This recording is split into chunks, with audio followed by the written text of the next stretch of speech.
with Tony Gwynn Jr. You know, people like to be outraged. Chris Ello. I'm not a foo-foo guy. And Matt Skraby. See, I like Paul Skeens, the baseball player. Hate the media coverage. Don't blame us for any side effects. You thrilled our fans throughout the postseason with a great performance. Gwynn and Chris are ready to go. Welcome in. 2 o'clock on the dot. Tony Gwynn Jr., Matt Skraby, Chris Ello out in Riverside. Or is it still Riverside or did he go somewhere? He's still in Riverside? I moved on, Tone. He moved on. Where you at now? It's even better than Riverside. Bakersfield. Oh, yes. Man. Yes. Good old Bakersfield. That's right. Didn't you play here a long time ago? I don't know if I played there, but I spent some time up there. I had some family that live in Bakersfield. Oh, you had some time here. Okay, yeah. That's what it was. Nonetheless, we are back. The three of us, although not in studio, one in spirit and voice, the other here in the physical. Matthew, how is the connection part going today for you two gentlemen? Chris is here. I mean, that's got to be a good thing. Yeah, it's a good thing, but the swear word that he yelled right before we went on the air, I was concerned about because we both heard that. I think the connection is going to be okay for now. We're going to have to figure out a more permanent solution. Are we going to have to this send week. Chris to like a laptop connection school? Thank you for asking, Tony, because Chris, I actually did some legwork last night. And there are computer 101 classes that are out there for someone to take. And I have gone ahead and I have signed you up for computer 101. And you're going to have to take those classes. And it's an online class. I don't know how they're going to teach an online class to people who don't know how the computer. But there you go, buddy. That's my Christmas present to you. Wow. So nice. It's not necessary. It's absolutely I've already not paid necessary. for it, so. It's totally not necessary. I have followed every instruction I've been given, Tony Gwynn Jr. I just want that on the He's record. defending himself right now. Of course. I've done everything I've been told to do. So apparently the directions are the issue here. Maybe we Either need to have a it's class. one of two. Maybe Here's the thing. It's one of three things. It's either operator error, which is me. It's either directions I'm being given, which is Skraby, or it's just the equipment itself, which maybe is Adam. I'm not sure. No. You're just blaming me 100%, and that's just not right. Well, let me tell all the computer people out there what's going on. Maybe they'll have a solution. Chris is on the camera. He can do everything except for hear us. I can hear him. He can see us. He just cannot hear us. And I've gone through every step. To be clear, this is for the YouTube element of it, correct? Yes, that, and we're trying to get cleaner audio, which is through Zoom or Google Meet that produces cleaner audio than the app that we're using right now. But, Chris, we're going to have to pick out your start date because I already paid for it. Chris says it's not necessary, so, there's that portion of it. Here's my one last thing I want to say. Yeah, go ahead. Because I understand that the younger generation led in this case, unfortunately for all of you younger people, you're led in this case by Matt Skraby. He is your leader. Here's the thing. Where's this going? Where this is going is the fact that I'm in a bit of an older generation. And I understand that I don't know as much about the computer world as the rest of you. But signing me up for a class is obnoxious and completely and totally unfair because for my generation, I say I am in the upper crest and upper third of people in terms of understanding how to use this stuff. Well, that's So not there. true. That's not true. But here's what I can tell you, Chris. You find another 80-year-old person who can do what I do. Dang, you went up to I 80 would. already? Yeah, are you 80? Like, what happened? You're only like 63 or something. You're making me feel that way. Chris, I have to reveal, I didn't sign you up for a class, but there was some searching into it before the show just to see if we could sign you up for a class. But the intended effect happened. Yeah. Chris was angry with me. Yeah, over this. that was a setup the whole time, Chris. I would never let him sign you up for a class without your authorization. Tony had your back, and I was just continuing to try to push the You authorization. can sign me up for whatever you want. There's no way you're going to get me to show up. Touche. One last thing. Okay, one more thing. Go One ahead. last thing. Chris, I understand that you don't have a computer brain, a technology brain. I get that. That's fine. I don't have a math brain. I don't have some things that you have. Yeah, that's true. But I do think it's in your best interest to try to get the basics, because everything's going to get more difficult as we go along in time. Sorry. Hang with him, I knew buddy. that was I do it. Hang with him. All right, let's get to some sports. Just Kyle Glaser will join us today, talk a little bit about some of the young prospects that were put onto the 40-man roster for the Padres. Let's talk about this Roki Sasaki story that popped up today. His agent, Joe Wolf, who I believe represents Yu Darvish as well, denied That's a good little tidbit, by the way, Tony. Yes. For those looking for an edge for the Padres. I do believe that those are a connecting piece. Yeah.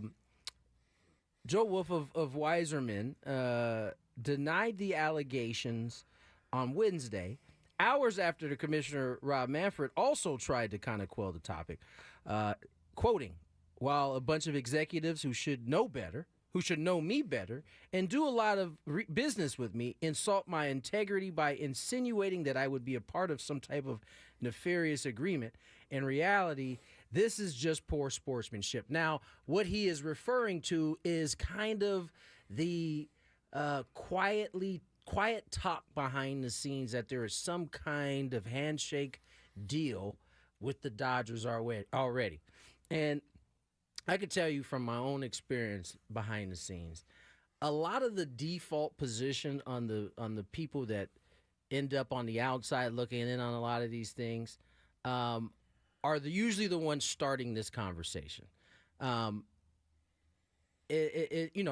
really, basically, in the last 7 years, you're talking like Padres, Dodgers, Yankees.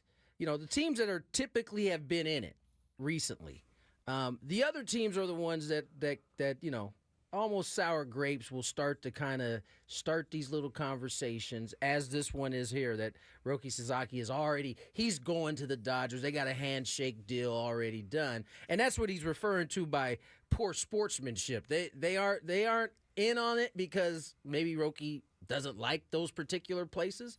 And so what they do, they revert to these type of tactics where, you start to try to muddy the waters on whoever it is. And, I think it does a disservice to Roki. But, I do like the agent coming out and defending himself on this one, Chris. Well, the agent has to, obviously. We don't know 100%, but I agree with you, Tony.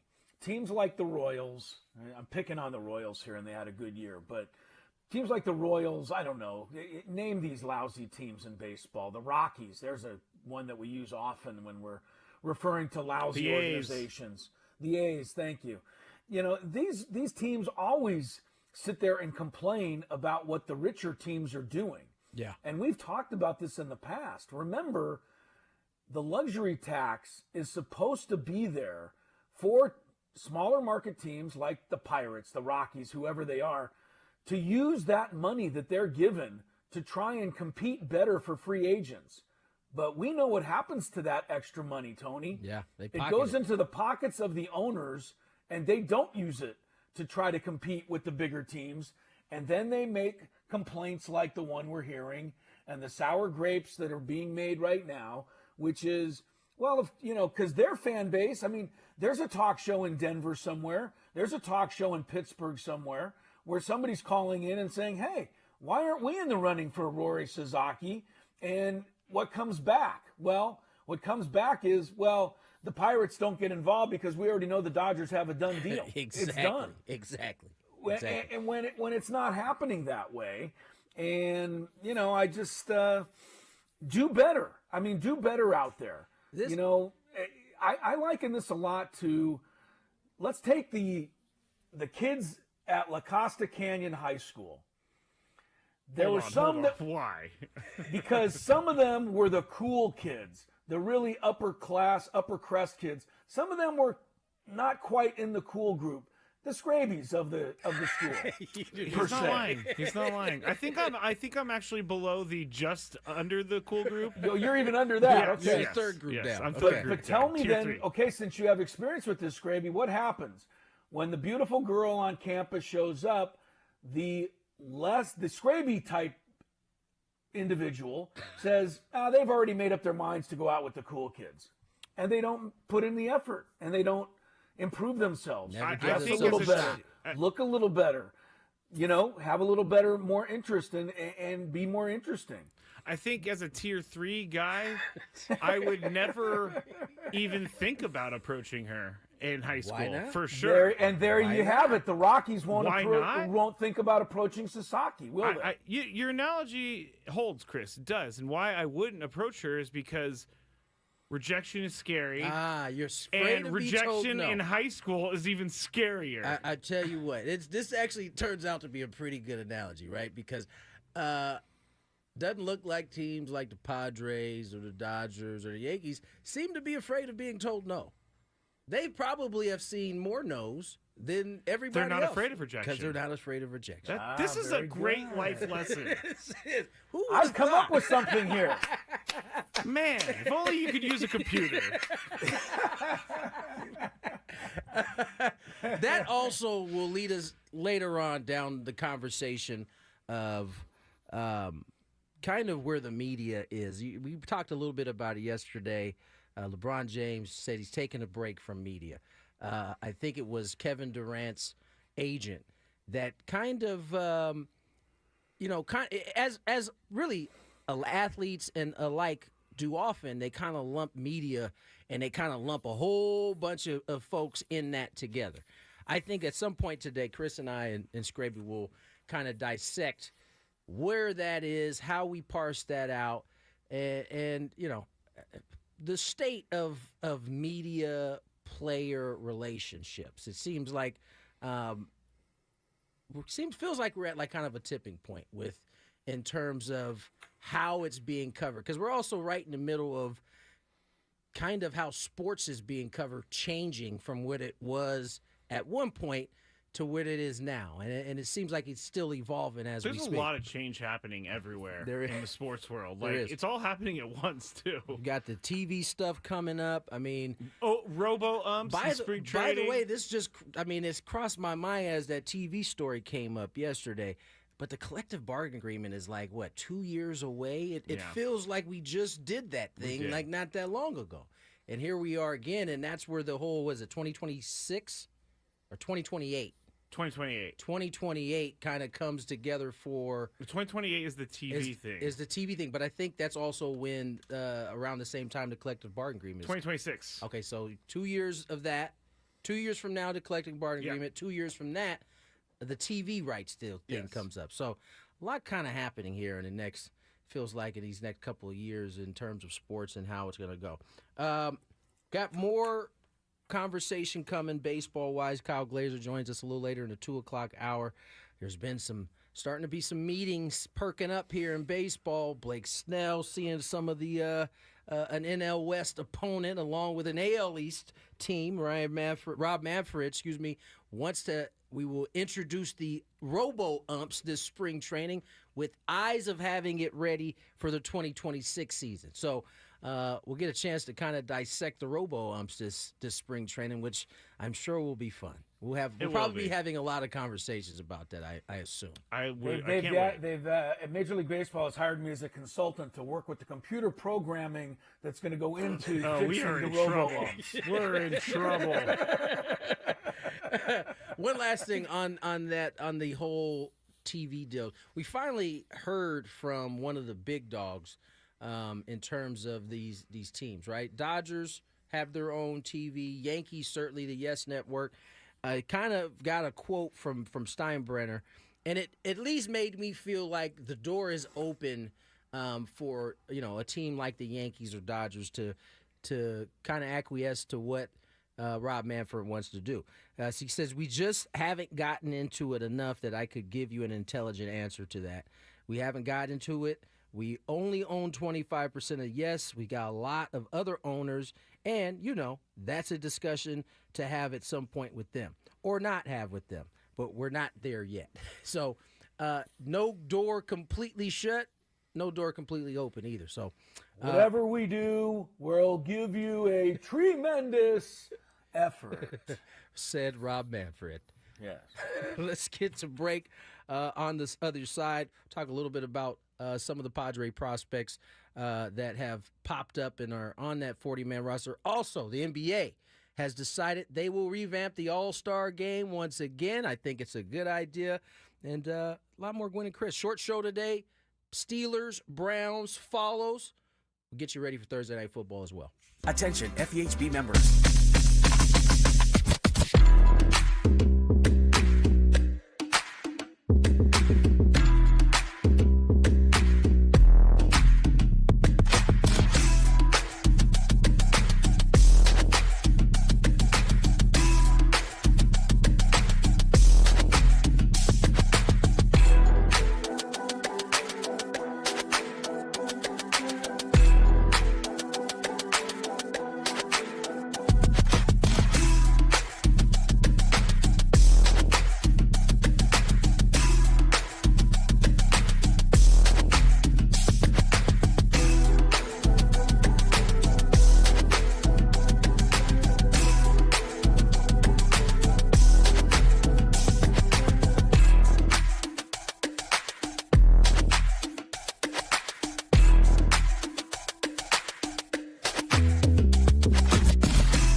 97.3 The Fan. 2:22 is the time. It's actually quite a beautiful day in Bakersfield, where I happen to be. And I should shout out the Aztec women's basketball team. Tony, they win again last night.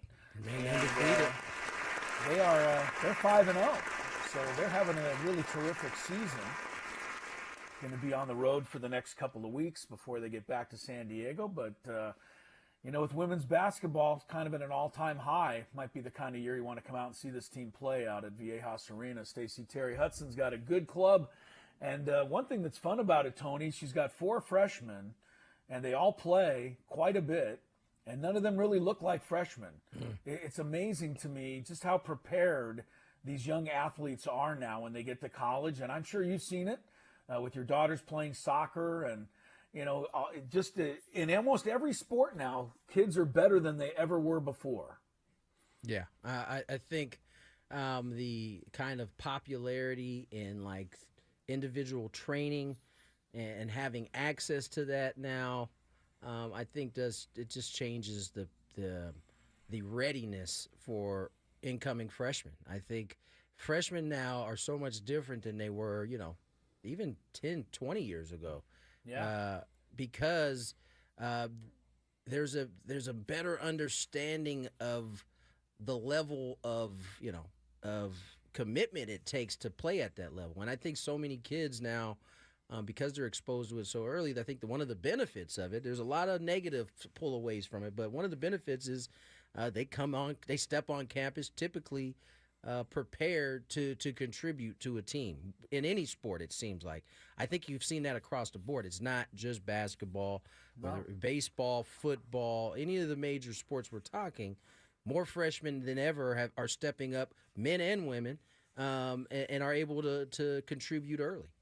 And I think it's also the same going from the college to the pro level. Yeah, I mean, how many years ago was it that rookie quarterbacks were, to be seen but not heard from for at least a couple of years while they sat and learned? You almost had to be a guaranteed Hall of Famer like Peyton Manning to get a start from the very beginning.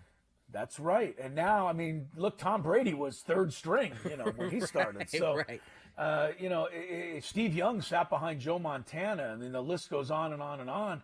But nowadays, Jaden Daniels steps in. He's already one of the better quarterbacks in the league. Yeah. Like 10 games into his career. So I think it goes, from high school to college, also from college to the pros. And speaking about that, it's a big day for Deion Sanders.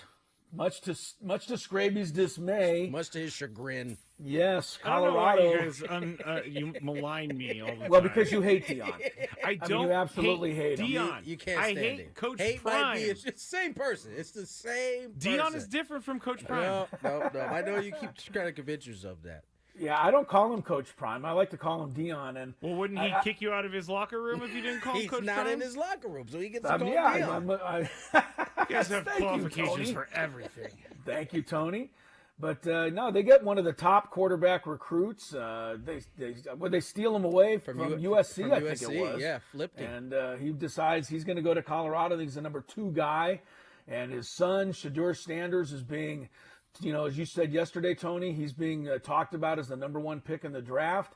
And guess who's now being talked about as the number 2 pick right behind him? Travis Hunter. And that's Travis Hunter, Yeah. the other Colorado player, who says today that he's definitely going to turn pro. The Colorado Buffaloes are, and believe this, Skraby, even if you don't want to, they are one of the most interesting and more highly regarded programs in the nation, and it's all happened in less than a year and a half. And for that, you have to give Deion Sanders some level of credit, even if you're not a fan. He has one thing that everybody else doesn't. The fact that he is Deion Sanders. And that's why people will flip in his heartbeat, because they want to play for a guy like Deion Sanders. It's not just that, though. This story is so fun to me because it started out so great, and then it quickly went the other way to end last year, where they lose 8 straight down the stretch. It was glorious. It was glorious. It was glorious. And then they come into this year. I think they lose a big one early, and everybody thought, oh, here we go again. And all they've done is gone 8-2. I think first with the young kid that made the decision to flip his decision from USC to Colorado. That kid was going to USC for a long time. He had been committed. He reclassified from a 2026 to a 2025. Julian Lewis. Yes. He is now going to Colorado. And part of that, from what he said, was he knows that he feels pretty confident that staff is going to be able to get him ready. There's a Hall of Famer, 2 Hall of Famers on that staff. And then they have a offensive coordinator who was an offensive coordinator in the NFL for forever. And so, that's what kids who are of this, 4, 5-star, 3-star players are trying to do is go pro. And I think the other thing is put the football aside. If you are a 16, 17-year-old kid trying to decide where you're going to go to school and Colorado is on your list and you have the grades to get in there, who wouldn't want to go experience that forget as a football player, as a student? You're going to be going into a packed house every football game. You're going to have a chance to be in a beautiful area. From what I've heard, Colorado was already a pretty fun school to go to at that age. I think this is setting up for not only Prime, but the whole university to really move themselves up a few notches here. Oh, here we go. I'm just saying. You think, what do you mean? Like, you think it's going to become a sports powerhouse? Forget basketball? the sports part. I'm just saying as a Deion Sanders I'm is saying going to... as a 17-year-old, I'm sure there's nothing more that if you're not an athlete and you want to go experience college, you want to go to a school that's got good football, you want to go to a school that's got good basketball, you can cross off all of that there. And the area in which it's already in is already pretty A+. I was already committed to Colorado. Remember that, guys? I'm just saying this seems like a fun place to be if you are in the college years, regardless of whether you're playing football. That I agree with. You know what I'm saying? Yes, I do. Yeah. I thought you were saying that Deion was going to be he's going to get like a Nobel Peace Prize or something like that. I wasn't saying that at all, Skraby. He's still a few wins behind Gino Auriemma, so we'll wait a little bit on that. But believe this, Skraby and everybody else, Colorado is one of the teams that is in line, if everything breaks correctly, to come to the Holiday Bowl this year. Now, the only way that's going to happen is if Colorado doesn't win the Big 12 championship and if Colorado doesn't get into the college football playoff. But if the Holiday Bowl had its pick of the litter, without a doubt, there is not even a hesitation that Colorado would be the team they would want to bring out here. And guess what? And that says something for Colorado, man. They're in demand, Scrape. Yeah, guess what? Everybody in this city would buy that ticket to go watch that team play, without a doubt. I'm going to watch Travis Hunter, and that's about it. Well, that's fine. Okay. You'll be buying a ticket, like I said. I would be like, hey, I'm going to try to get an interview with Deion, and then I'm awkward. We got to get him on the show, Scraby, if they come to town. I'm tasking you with that. I don't know that he does interviews with local radio stations, but I will try if he's heading to town. All right. We'll take a quick time out here. When we come back to baseball we go. Kyle Glaser, Baseball America, will join us, break down all the young Padres and some of the free agent situations around Major League Baseball. You know Kyle. He's got all that insight. He will share it with us next on 97.3 The Fan. Gwynn and Chris on The Fan.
Yes, indeed. 2:36 on the clock.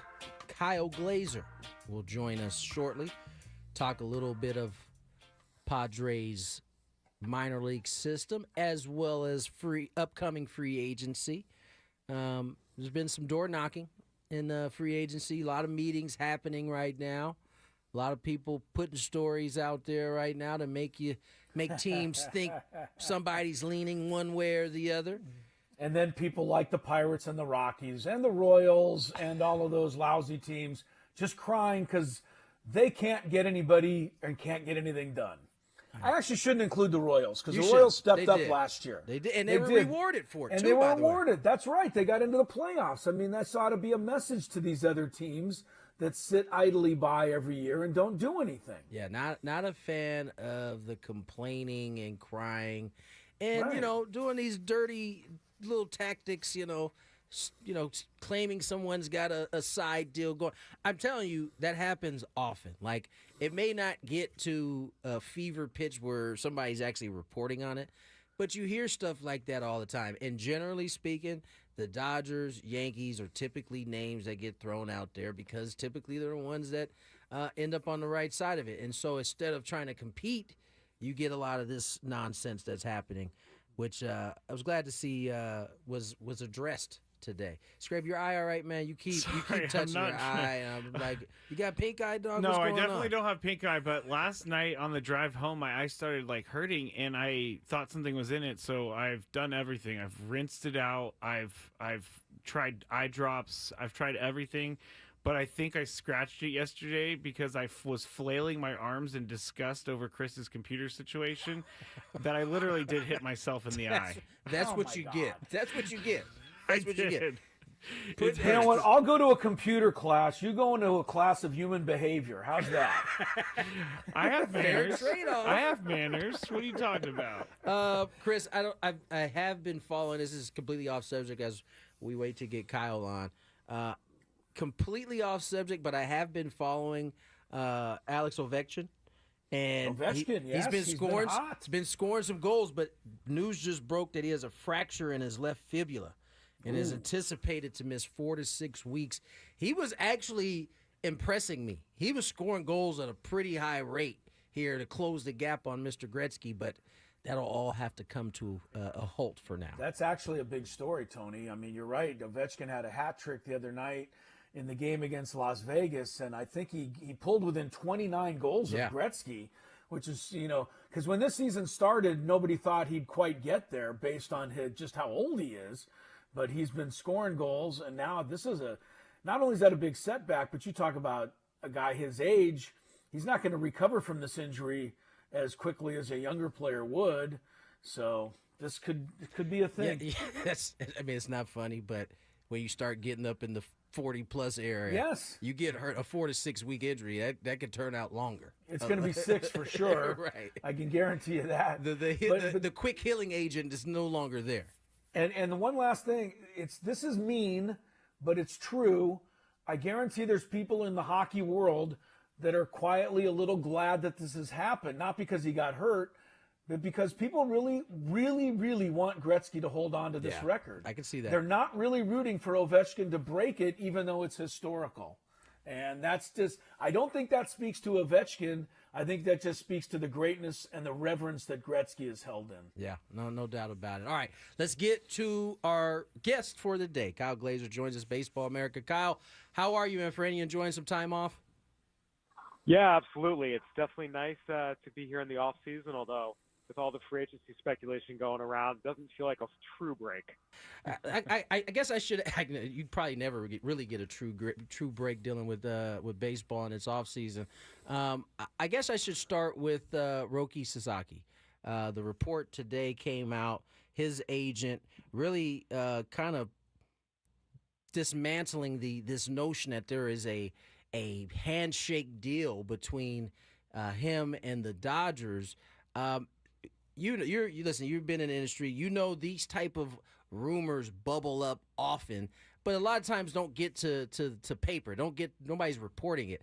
Why do you think it was necessary at this point for Joel Wolf, the agent, to kind of get out there and really pour cold water on this rumor?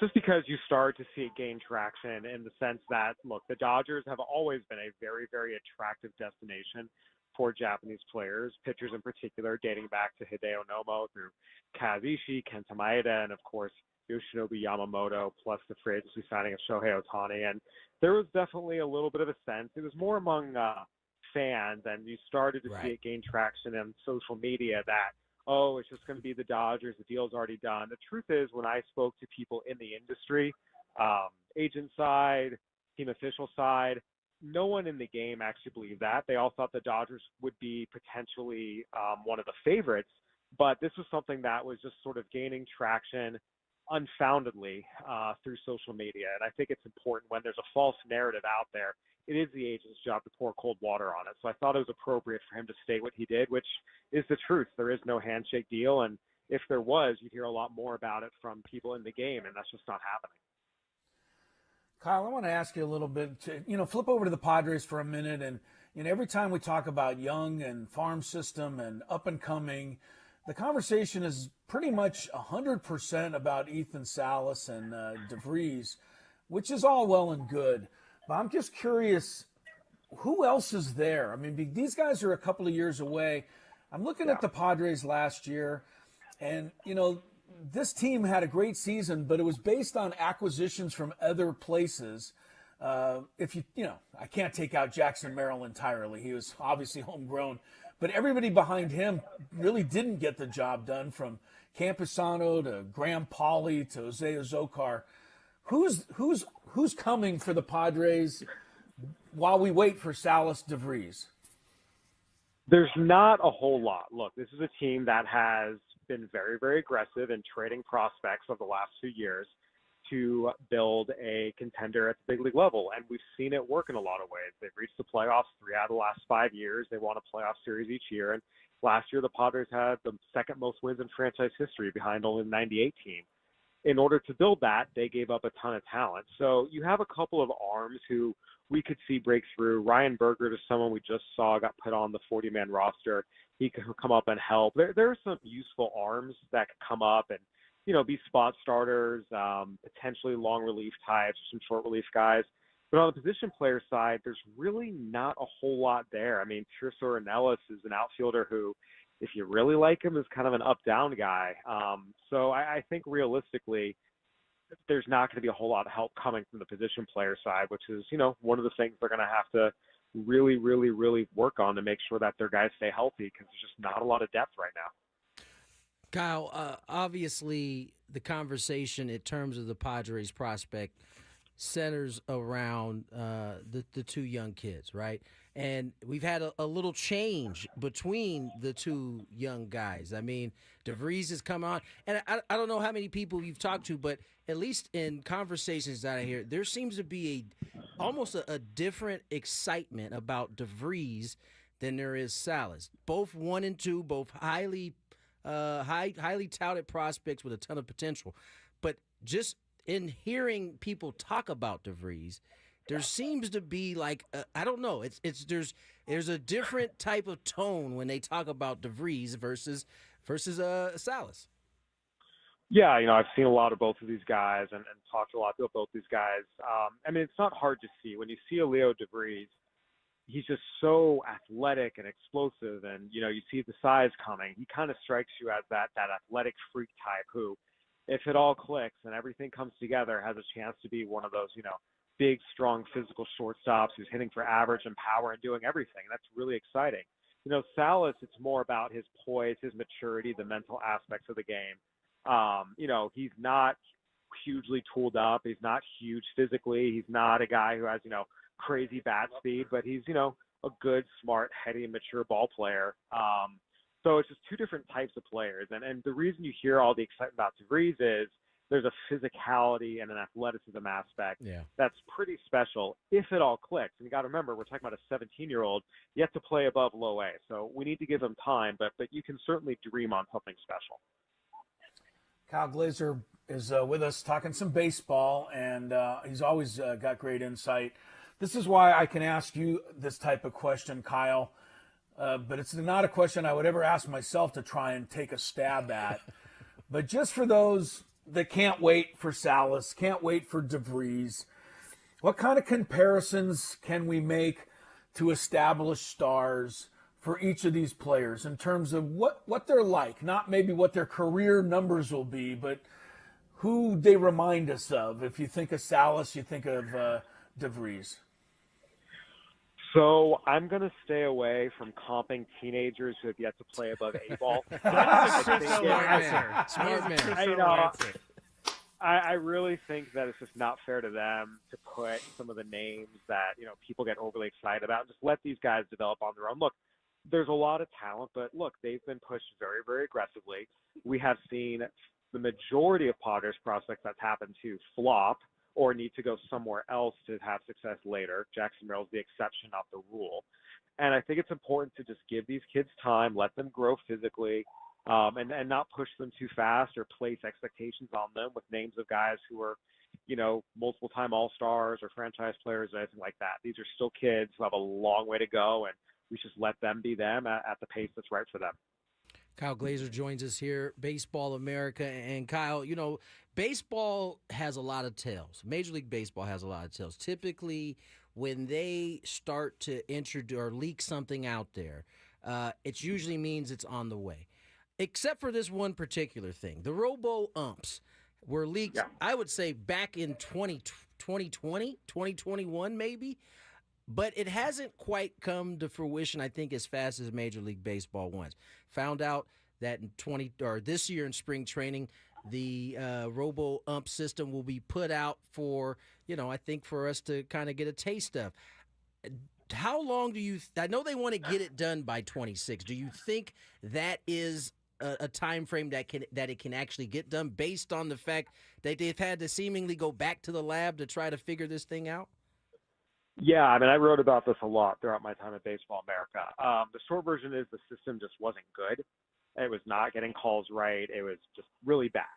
They had to constantly fix what is the size of the strike zone, what's the shape of the strike zone to get it to work even some, remotely well. They've really gone away, and rightfully, in my opinion, from the idea of a full, quote unquote robo-ump system where every ball and strike is called by the umpire. What they have found, what everyone has found to be more accurate calls, better pace of play, better product on the field, more entertainment is the challenge system, in which an umpire is still calling balls and strikes, but the hitter or the catcher can challenge a ball or strike call, and they get 3 challenges a game, and then it goes up on the video board, and the entire stadium can see if the call was right or not.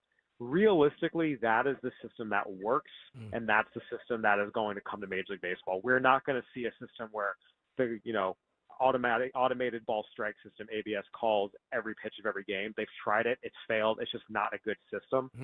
The challenge system is what we're going to see because it's just much, much better all the way around and solves all the problems. Kyle, let me ask you about the free agent class this year.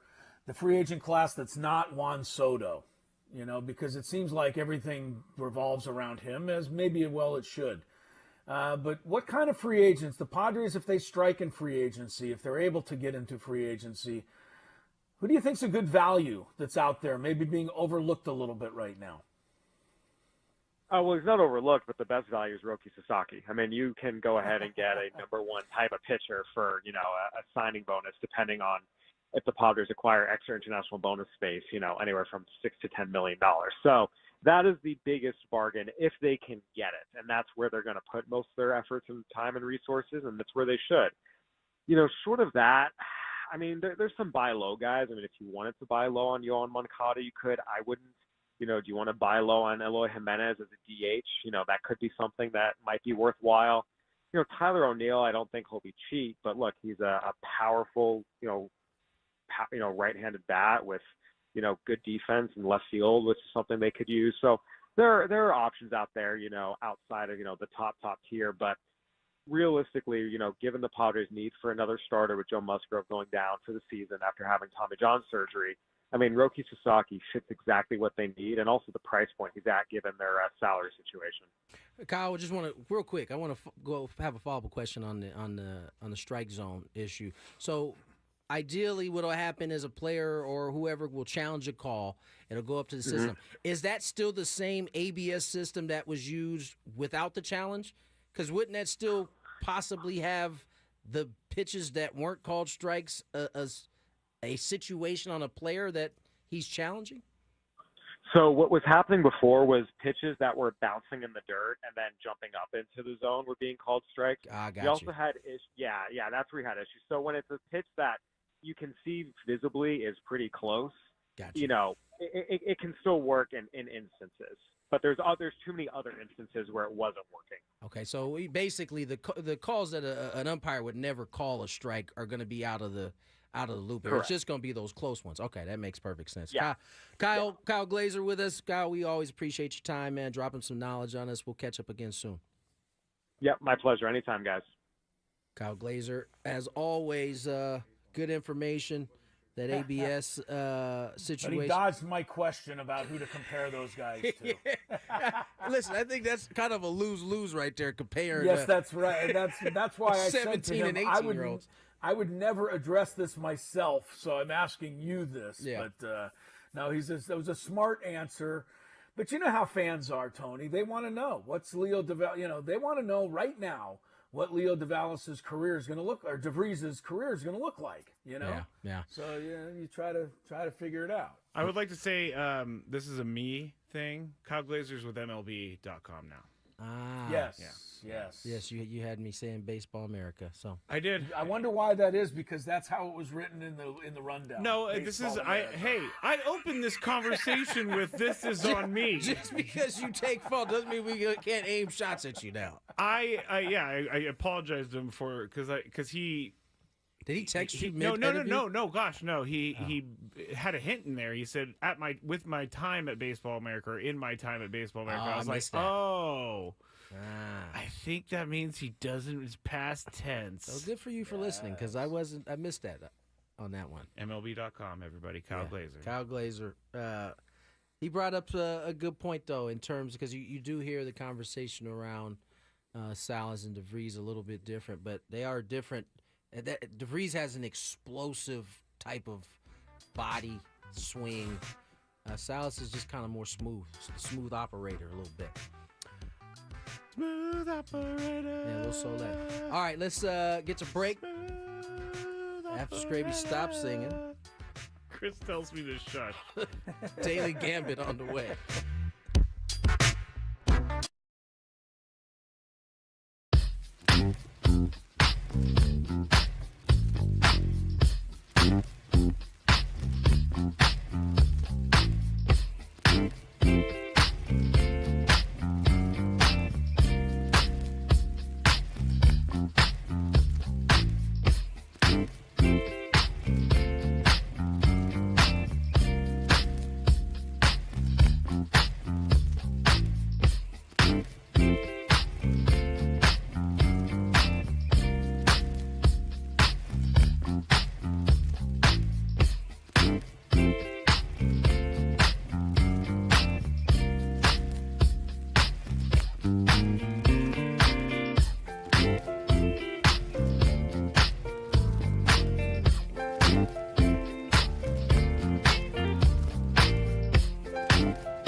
All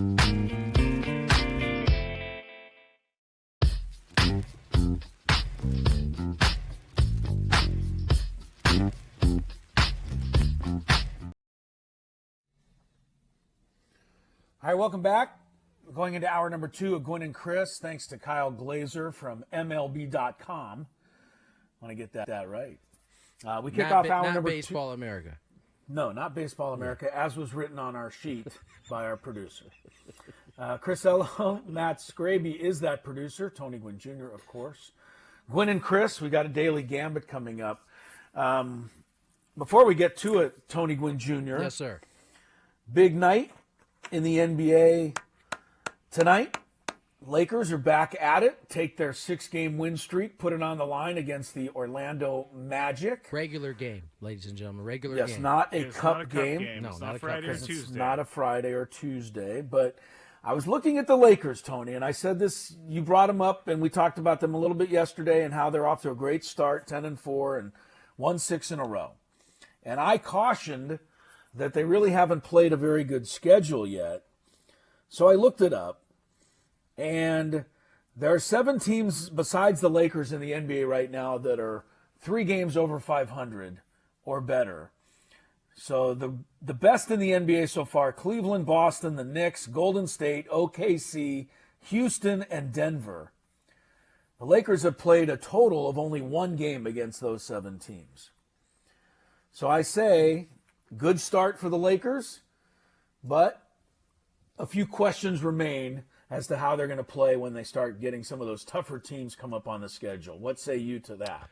I say you can only play who's on the schedule. And so far, so good for the Lakers. They're getting Toronto, they're getting Utah, Hey. they're getting the Spurs, the Sixers. We're going to have to take it up with Mr. Silver. He's the one Yes. in charge of this schedule. We just He roll him set out that- there, we play. He set them up nicely, and they have taken full advantage of it. Appreciate you, Mr. Silver. I give them credit for doing, as you said, Tony, doing what you're supposed to do. You're right. I mean, nobody, the Miami Dolphins, and I'm telling out of school on my own team here. All right, here we go with the Dolphin talk. Oh, and we're going way back in time. Oh, okay, wait, hold on. There We it gotta is. go. But the reason I'm bringing this up is because it fits the narrative here. The 72 Dolphins, the NFL's only perfect team, in their 14-game regular season, 1972, played 1 team with a winning record, and that team was only 8-6. Wow. So Is that my like point, the history's easiest schedule? it probably just turned out that way. Wow. All the teams that were supposed to be good that they played were not good. And yes, they cruised through the season What are they celebrating every year for? because nobody remembers who they played. That's my point. It doesn't matter. You win all the games, and people are gonna, that's gonna be your legacy. So, interesting. All right, enough of that. Let's pull things back into the 21st century and get our daily gambit going. Do you like money? I think about money a lot. Do you like money without doing anything? Winning. Do you want to make money while watching sports? I think Washington is a mortal lock. Washington! Woohoo! If you answered yes, this is your segment. Just don't blame us when you lose. Nothing is ever your fault. It's your game. Take it. Gwynn and Chris go through the top bets of the day in The Daily Gambit on 97.3 The Fan. Daily Gambit is our daily sports betting segment here on Gwynn and Chris. Please, everybody, gamble responsibly. We have a couple bets to talk about from yesterday, maybe possibly a news story. And then right now, they are just starting the coverage of the MVP award announcement today. So Aaron Judge is being interviewed. Still have not seen anyone else with a significant other in their interviews. Oh, my God. Still have not seen anyone else. Dude. Still picking on Paul Skeens. I think there was some sort of talking to in the Skeens camp about we gotta separate him from you for a little bit, because let this man have his award by himself. Oh, just stop your nonsense. I think she just refused to support him knowing he was going to lose yesterday. Hey, that's worse than what I said. That's worse than what I said. You guys are crazy. I can't wait till the day we find out about all of this. And Tony's There going is going to be no day. There'll be There a will tell-all book that'll come out. Yes, Right, Skrabe? yes, yeah, absolutely, and I will be reading it Yes, when you it gets will. off I'm the. sure you will. When I download it on my Kindle. Mr. TMZ himself. All right, last night we did a bet on the Warriors and the Hawks. Golden State 7.5-point favorites. Both of us chose the Warriors. Both of us were correct. Then the Knicks and the Suns. The Knicks were 4.5-point favorites on the road. I chose the Suns. Tony chose the Knicks. Knicks win 138-122. Can I just say the Suns might be one of the most disappointing hype teams ever? Because it seems like they're always like talked about as a super team that doesn't do anything. Well, they have their Kevin Durant's not playing right now, so that's Well, that's not a shocker because Kevin Durant misses a lot Skraby of tunes time. in for one game all year long. No. It's like, this team seems like they're a little underachieving right now. Did the Suns? Did they make the playoffs last year? I mean, they would have to if everybody did. Kevin Durant. You got Kevin Durant. You've got Booker. Bradley Beal's been added, and you got Devin Booker. I mean, that's three of the best players in the league. So yeah, that's what I'm saying. You watched one game, but Kevin Durant's not playing right now, Skrabe. I say it again. I don't care. What do you well, mean? It's like, but if you take LeBron James off the Lakers, Yes, they're not we going will to be be playing not as well good. either. All right, last year they lost in the first round of the playoffs. 2 years ago they lost in the conference semis. 3 years ago in the conference semis, and then they lost to the. So disappointing. That is pretty disappointing. All right, let's keep moving to the Sabres and the Kings from last night. We were betting on the -1.5 puck line for the Kings, and both of us chose the Kings. Both of us were wrong. Sabres won. You know what, 0. Kings? I can't. That's the last bet I'm betting on the Kings for the rest of this year. Every time I bet on them, they lose. So I'm done. Okay, he's done. Bad news no for more. the Kings, huh? Yeah, maybe the Kings will start Yeah, winning. maybe they want me to stop betting, so True. I will. Actually, I did receive an email from them saying, "Can you have Tony stop betting?" Okay, fair enough. Do we want to talk about the Temple player here? Do we want to talk No, about? let's talk about this. That's actually All something. right, we got a point shaving scandal allegedly in college sports, but tonight Steelers and figure. Browns. Yeah, go figure. So it's almost as likely as Kevin Durant being hurt. Oh wow. Steelers -3.5 over the Browns tonight, Chris. Oh, you want me? I got bets here. Do you want me to do mine? Oh, I was just going to do two. But if Yeah, that's yeah. one of Do them, your bets, because Skraby's bets have been whacked. I have the same one, though. I've had to help. he has the same one. Well, I'm starting off with that Here, one. okay, you do that one. I have a George Pickens one, and then you take over after that. All right, Steelers are -3.5 at the Browns. So who wants to go first? Skraby. Steelers are very good. I think Kevin Stefanski is one of the most overrated coaches in the NFL. I'm going to go Steelers. Or he could be the most handcuffed head coach in the NFL. Whatever you want. They're not winning. I'm going to go Steelers. All right, Tony. I'm going, let's ride, Steelers, baby. Yeah. You got a guy I consider to be not just the best coach now, but one of the best coaches ever. Yeah. Against a guy considered to be one of the worst coaches now. Handcuffed or not. Even though some Steeler fans were trying to run him out of town, he is Oh, I know. I've gotten to heavily implanted. You know, I've asked some Steeler fans why there is that sentiment, and exactly what I said months ago. Which is? The Steelers fans want to win a Super Bowl. They want to stop being 9-8. Well, tell their ownership to stop being cheap. It's not about that. Yes, it is. They have a certain way they do things. I think this year's a little bit different because I believe they're 7-2 or 8-2. But Steelers fans are kind of like, okay, they still had to you've go gotten out. us to the playoffs, but you haven't done anything They else. still had to go out and do bottom barrel shopping for quarterbacks. I mean, I know Justin Fields was a first round pick and Russell Wilson was one of the best quarterbacks in the league at one time, but neither of them have played good football and were available on the cheap, by the way. And so they still haven't. What gave them sustained success was they had a franchise quarterback for a very, very, very, very long time. Ben Ever since he retired, or should say, since he got really old and then retired, They have. I can't. I'm sorry, Tony. I keep blinking because my eye is scratched. I'm gonna turn the other way. I can't look at you. No, I get what you're saying. I was just telling you what Steelers fans have told me. They seem to be ill-informed. I'll give the Steeler fans, and I always defend Mike Tomlin as much as possible, but I will give the Steeler fans this. He has not won a playoff game in 8 years. That is a while when you consider the Steelers and the Super Bowl traditions that they've had. But I agree with you, Tony. He hasn't had the horses. No. And you give him the horses, and he'll ride, as you say. That's right. All right, I'm going to take Cleveland after all of that, guys. I'm taking really? Cleveland. Yeah. Of course you are. All right, I'm going to. Here's a George Pickens. You guys choose one of these to bet on. Which one you feel most likely about? Over under 4.5 receptions. Over under 60.5 receiving yards for George Pickens tonight. I feel good about overs on both. On both. I'll let you go both, Chris. I'll play the parlay. He may get 4 for 60 in the first quarter. He's on my fantasy team, so it's over, both. I thought one of you was going to go for just the receiving yards because 5 receptions. George Pickens could do. George Pickens might 4 get for 120 and a touchdown. But George Pickens could very well get every pass this game.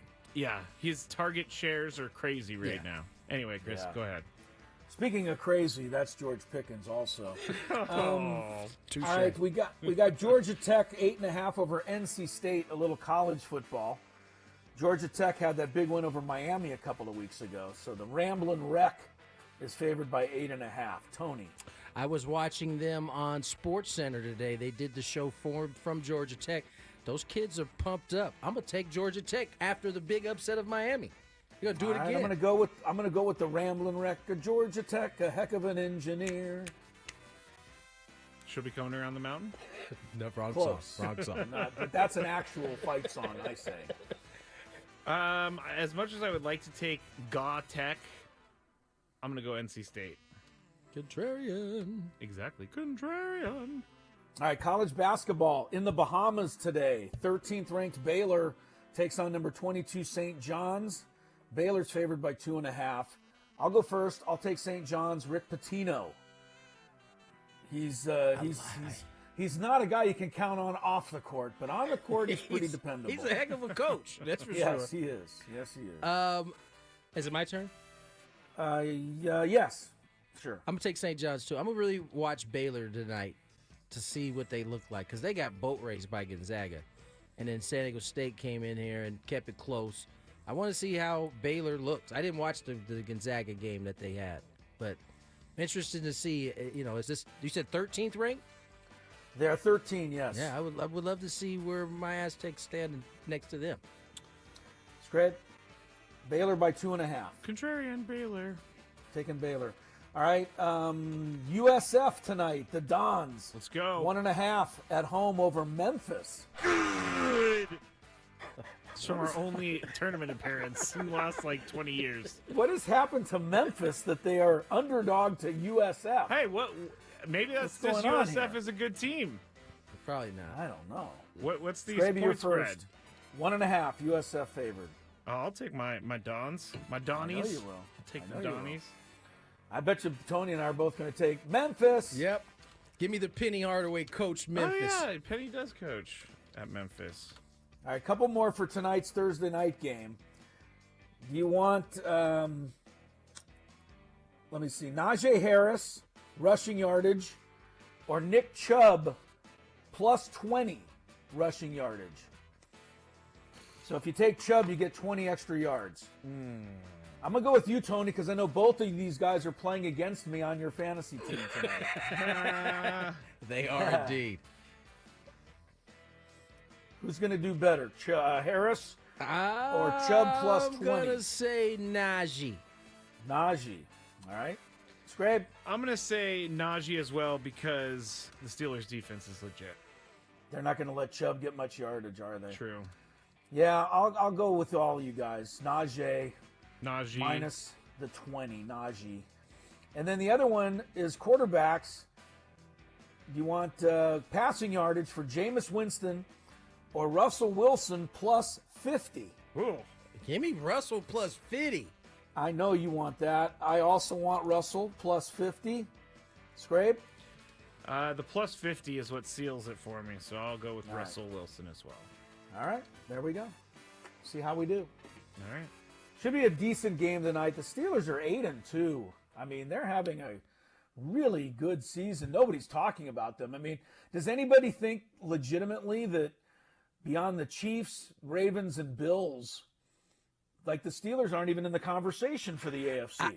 I still have them the fourth best team in the AFC behind those three. I don't know if I have them in that order, those three in that order, but I still think they're just a tick behind, but that could change. Remember, unlike the other three teams that have had their starting quarterback start all of those games, that hasn't been the case for Pittsburgh. I think Russell, this is week 5 for him, basically.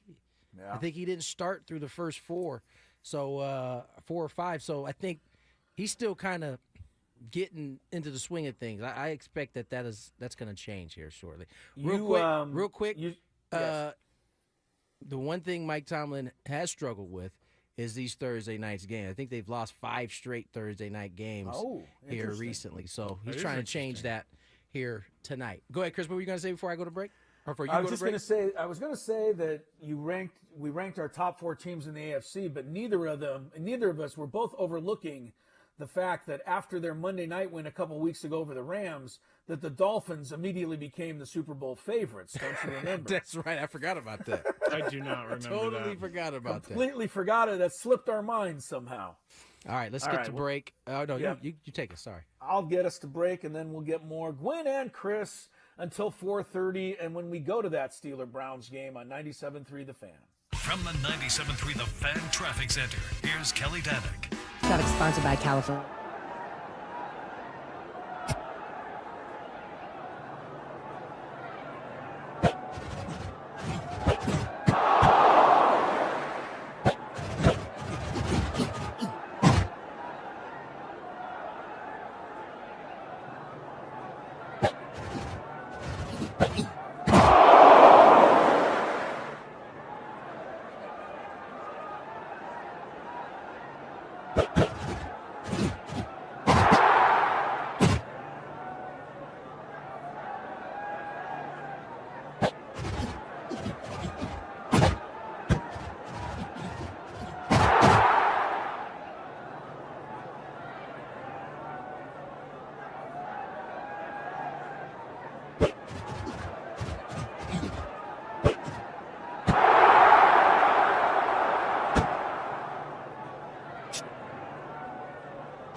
This hour on 97.3 The Fan is brought to you by Buffalo Wild Wings. It's football. Head to your local Buffalo Wild Wings and try their new maple chipotle sauce for rich maple sweetness and a mild, smoky chipotle heat. Or for a bit of a kick, check out the new Cajun sauce for a rich blend of spicy and tangy pepper sauce. Stop by your San Diego B-Dubs or order now for takeout and delivery with Buffalo Wild Wings Go. Some disturbing stories starting to surface in the NFL. Seemingly burglaries taking place. I know Patty Mahomes and Travis Kelce, those ones were reported on, and the NFL sent out a memo, according to Diana Rossini, that the NBA sent out a memo to teams from the league's security branch earlier this week, warning about the threat of burglary groups targeting the homes of professional athletes. This is like an athlete's probably one of their biggest fears, right? Because for most of the working population, you kind of come and go as you please. Nobody really knows what your schedule is except for maybe your coworkers. Athletes are different. NFL, MLB, NBA, WNBA, NWSL, all of those schedules are public information. So it's pretty easy to determine when you could think when an athlete will be home and when he won't be home. Obviously, a lot of the athletes have families. Sometimes they're home, sometimes they travel with. But nonetheless, for any athlete to get a memo like that, I bet you that's probably can rock your world a little bit. That's very unnerving, Tony. Very. And, you talk about your family, whether they travel with you or not. You'd rather they be traveling with Absolutely. you. If somebody's going to burglarize your home, you don't want them at home when that's going to happen. That's even scarier.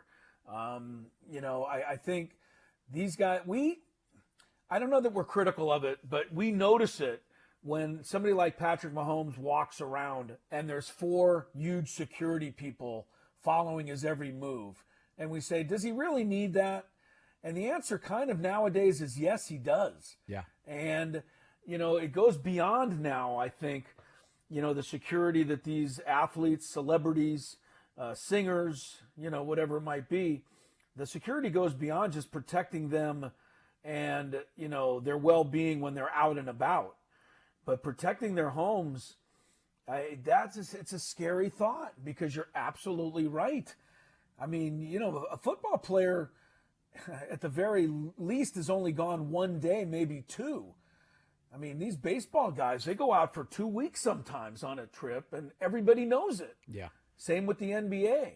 So it really is scary. I don't know what can be done about it because I believe, of course, I need to take a course in how to use computers. This is true.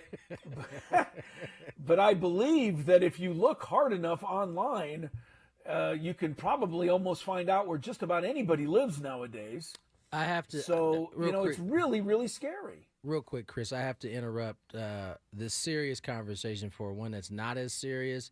Aaron Judge has won the MVP, but more importantly, his wife is sitting right next to him. There you go. See that, Skrabe? Don't think Skrabe's going to say she's craving attention. No, she's not. Never heard anything about her. I just wanted to point that out. Aaron Judge is the MVP, and his lovely wife is sitting right next to him. Yes, How dare she? How dare she, Skraby? No. She married Aaron Judge. I don't even know her name. That's a good thing. Mrs. Judge to you. Yes, Mrs. Judge. Yes. I'll be respectful of Mrs. Judge. I'm just saying, are you okay with her being next to her man? Yes, in this because one? they're married. Oh, and is it the marriage that is yes, the important thing for you? Yes. Girlfriends can't sit there? I don't have any answers anymore. I really was thinking as I was exhaling. Back to the serious conversation.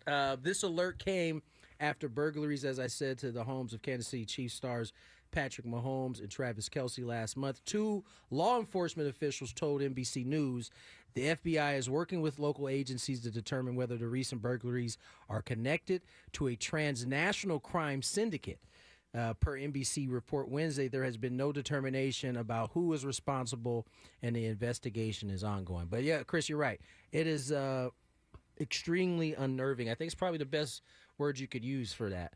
I also, just to finish up on it, Tony, I mean, I think maybe you're thinking out there, well, most of them live in gated communities.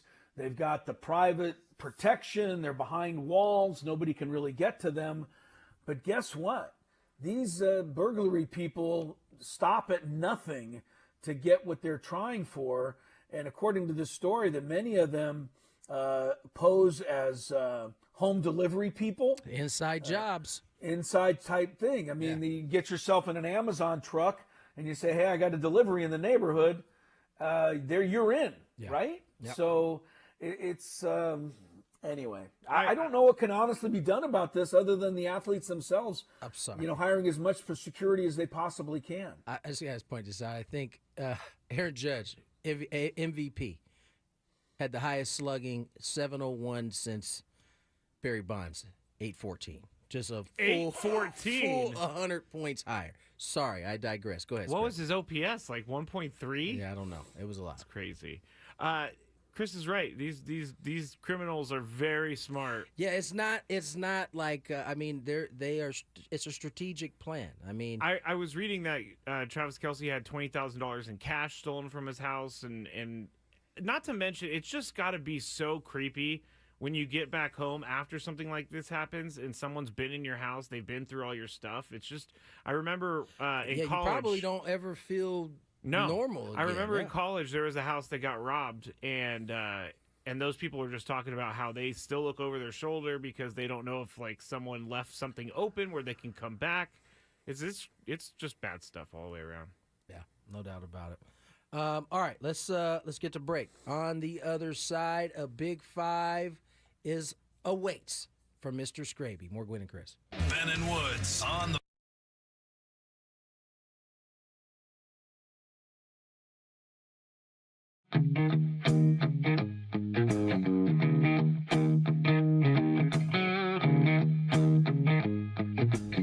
There's Roadrunner. Meet me. He doesn't like me. I guess I wouldn't like me either if I was chasing me. As you can see, I'm all Aztec'd out here at the Aztec Baseball Tournament. It's the SDSU Baseball Alumni Tournament. Right now, we are 1 under in the scramble. And Chris is playing well, Tony's playing well. But our ringer, Jack Townsend, is playing really well. So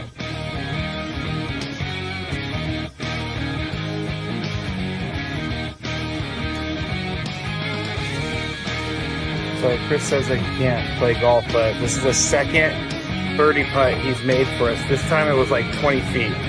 Thank you very much, Scrape. But once again, you're hitting some very nice shots as well. I'm not usually complimentary to you, but I can't help but be complimentary. Your shot making today. With my what? Your shot making. You've hit some.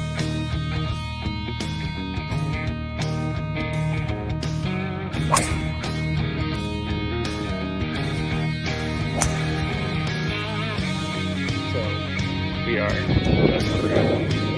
league 10 now, and it's getting really windy. It's actually kind of cold. I'm not gonna lie, I know we're in San Diego, but we're 3 under as a group. We just got off the birdie, and I just hit my defense.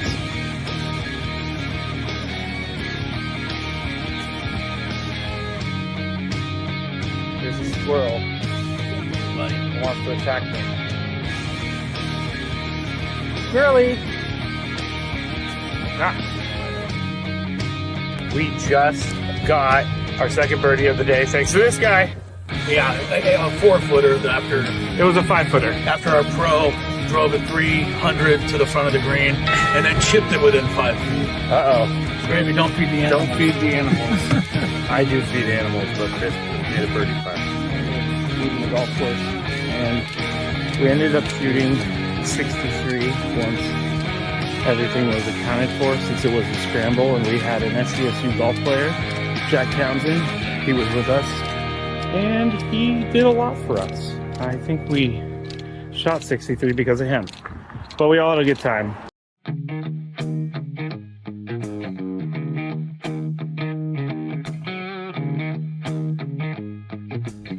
There's a Roadrunner. Meet me. He doesn't like me. I guess I wouldn't like me either if I was chasing me. As you can see, I'm all Aztec'd out here at the Aztec Baseball Tournament. It's the SDSU Baseball Alumni Tournament. Right now, we are 1 under in the scramble, and Chris is playing well, Tony's playing well, but our ringer, Jack Townsend, is playing really well, so.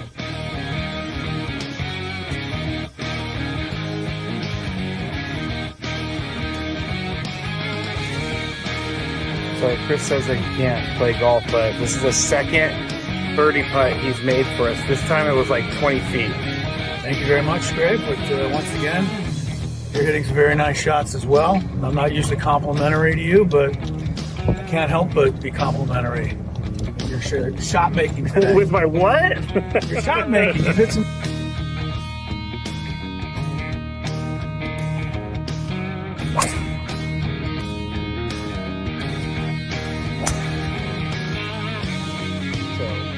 We are league 10 now, and it's getting really windy. It's actually kind of cold. I'm not gonna lie, I know we're in San Diego, but we're 3 under as a group. We just got off the birdie, and I just hit my defense.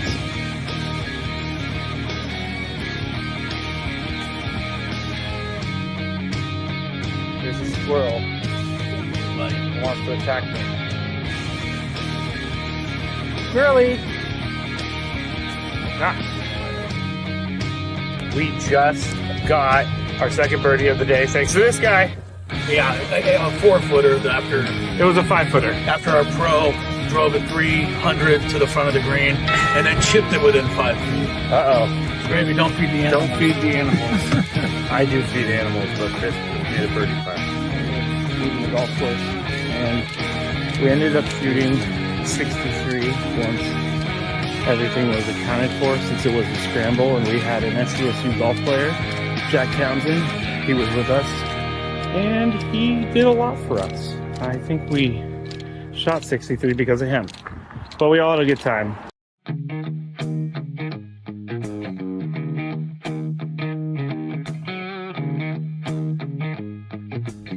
There's a Roadrunner. Meet me. He doesn't like me. I guess I wouldn't like me either if I was chasing me.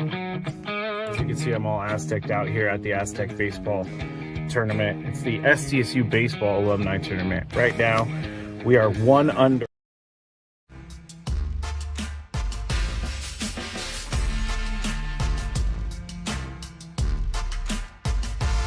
All righty, I guess I will bring us back.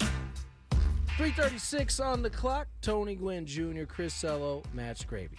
We currently await the NL MVP award.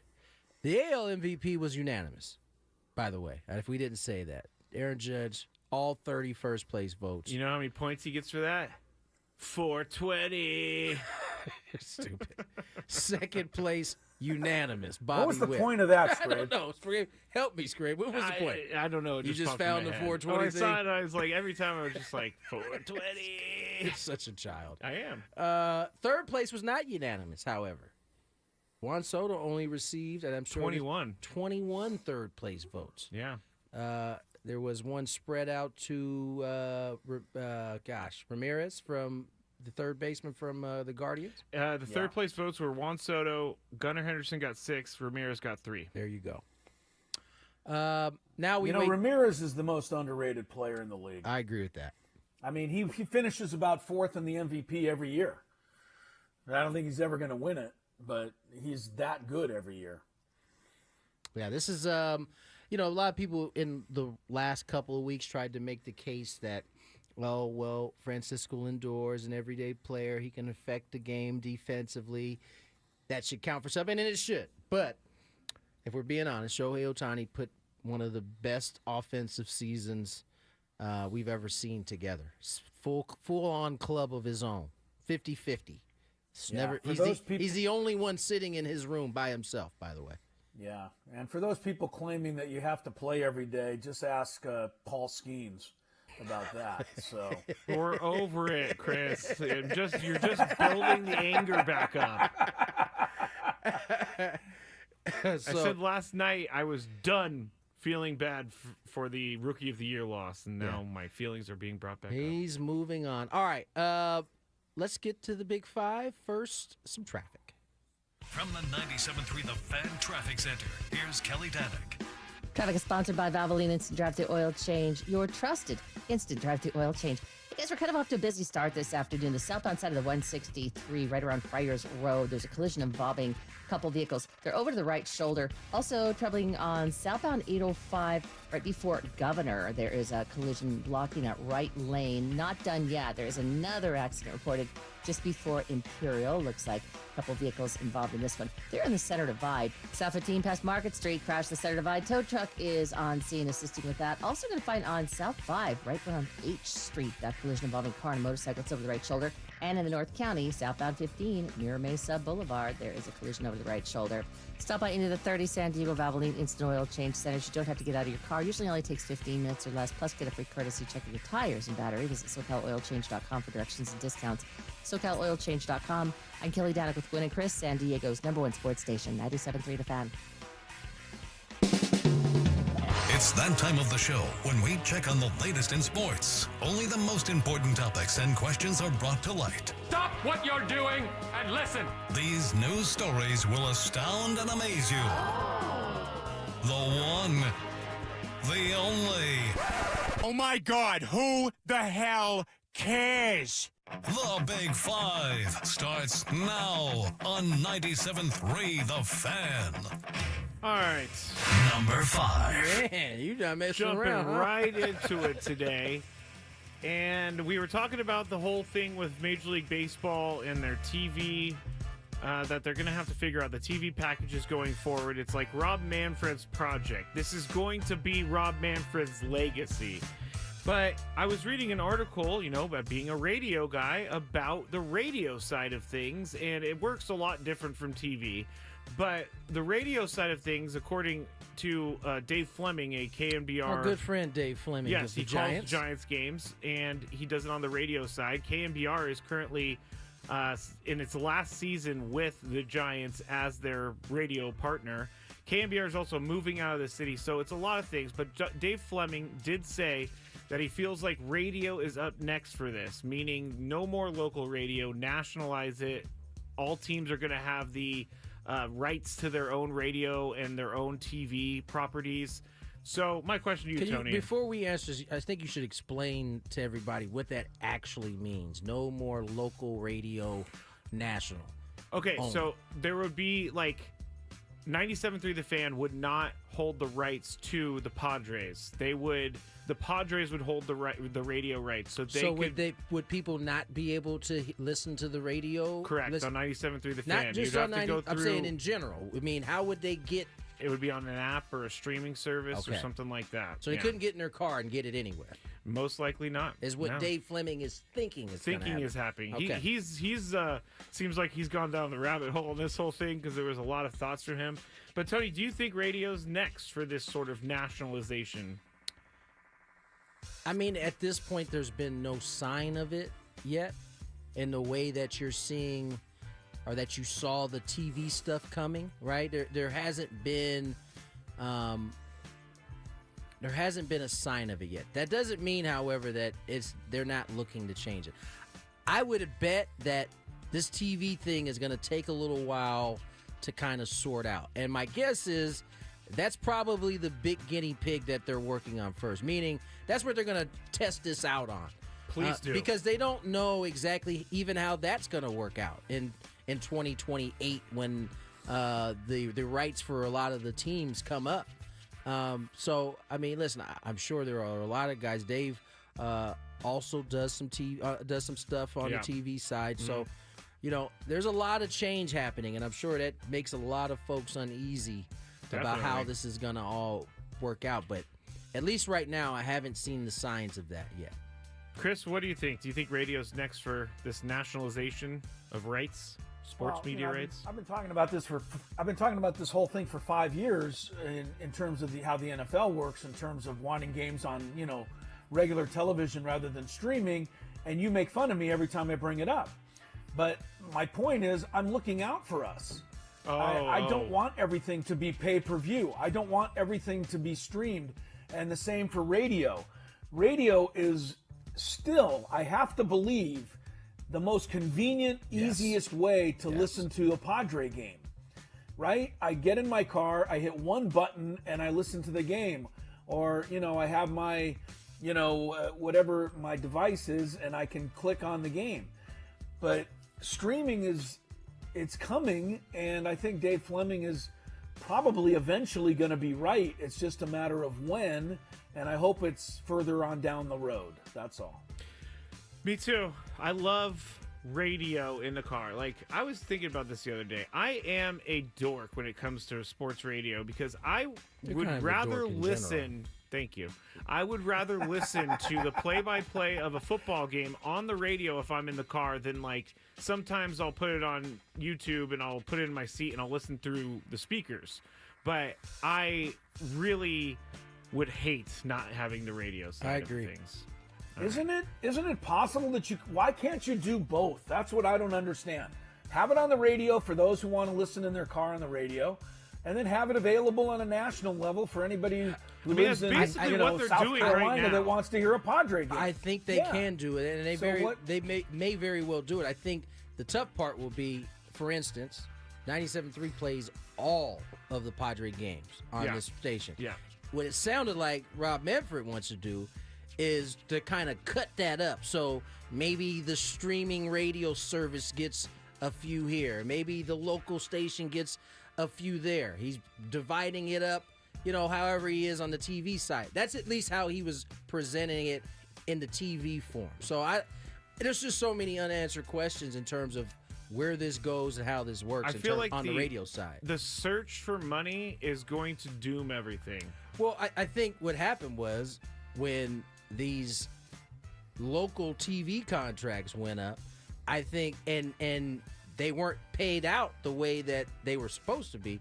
That has, I think, forced at least baseball to kind of really tighten the reins and try to get all the rights so that they can control how that happens. Yes. This was always something that could end up going the way that it did. Like, technically, we wouldn't say this happens and 97.3 The Fan is not the home of the Padres anymore. Technically, we wouldn't even be able to use the calls on our airwaves because we don't own them anymore. Right. On the chat, Jocelyn, I rarely listen to music during the Padres season. I listen to you guys all day, then the Padres game at night.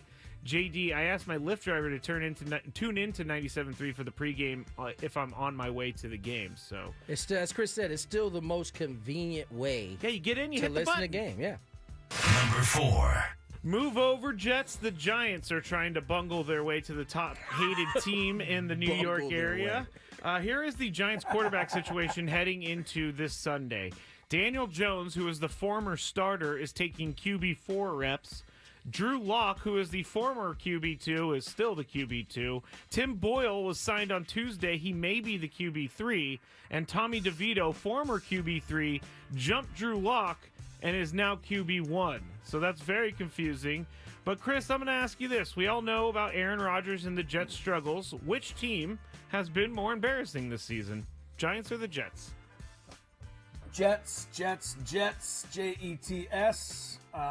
Because there was expectations for the Jets.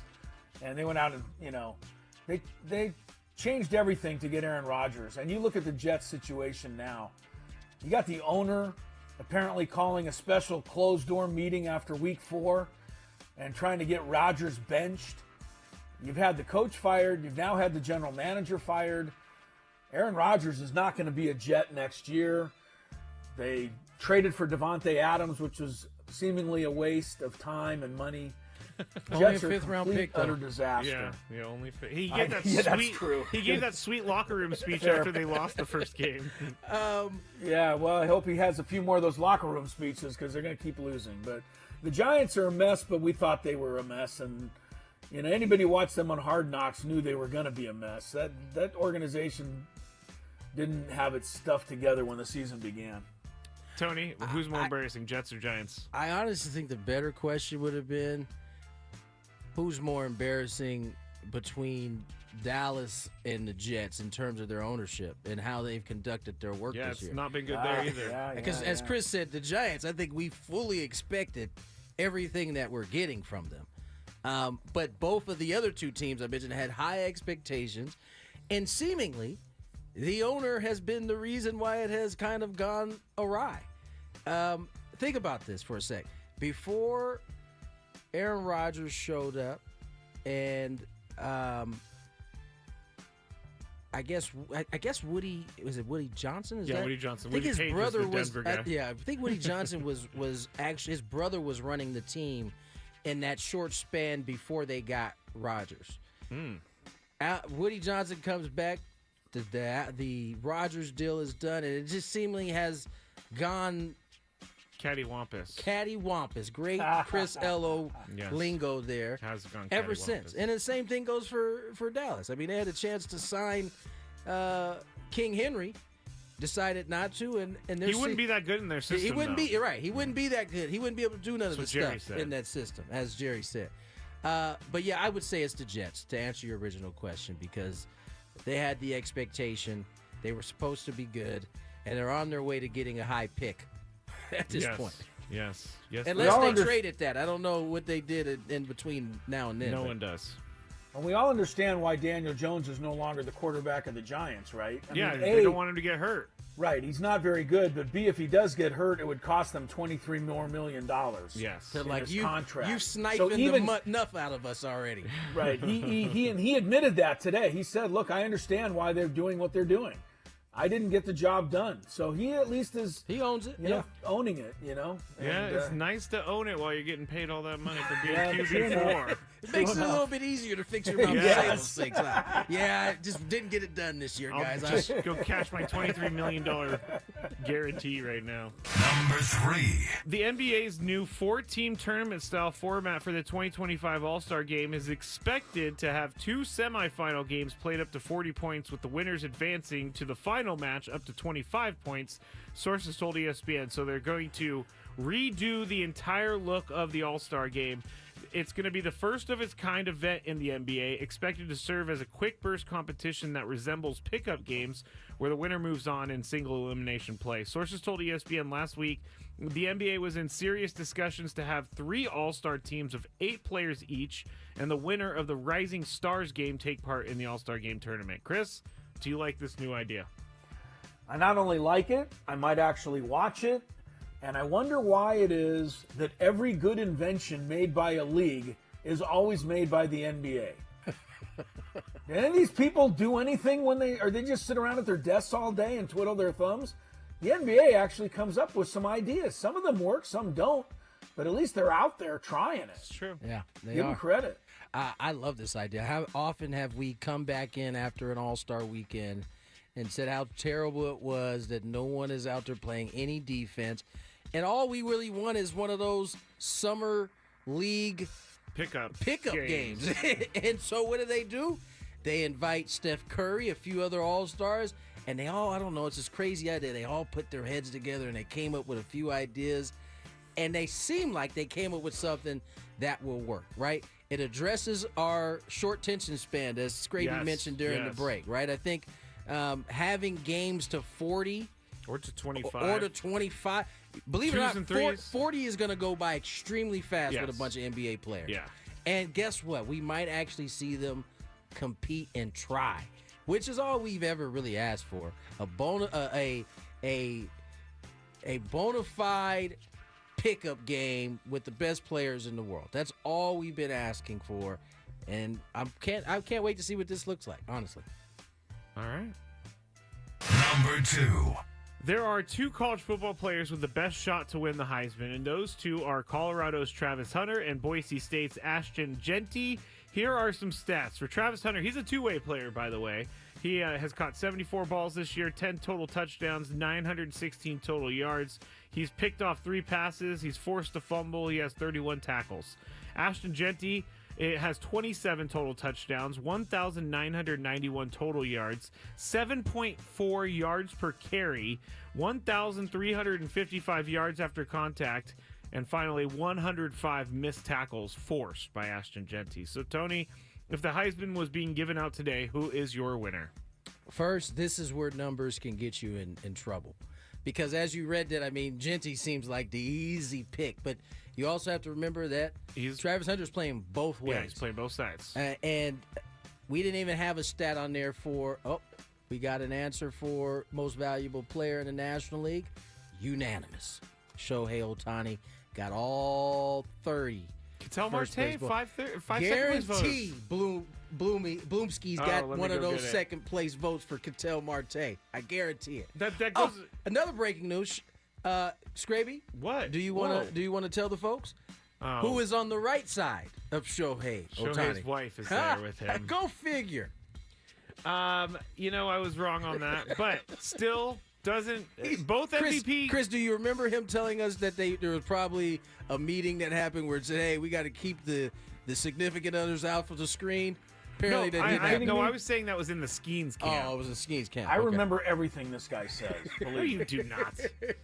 I'm looking to see who. They don't. Oh, here it is. I can do it in the break. Yeah, we'll do the break. We'll do it on the side. All right. Did you pick one yet? I'm gonna go with Genty though. Genty. I think he's having a phenomenal year. He's only like 9 yards away from 2,000. He's gonna continue to stack that up. Chris, Genty, or Travis Hunter? Can I go off the board for Cam Ward? I still think the Miami quarterback has an outside shot, but he's got to finish strong. We have a carryover. I didn't ask about Cam Ward, but I asked about Travis Hunter and Nash and Genty. We got a carryover.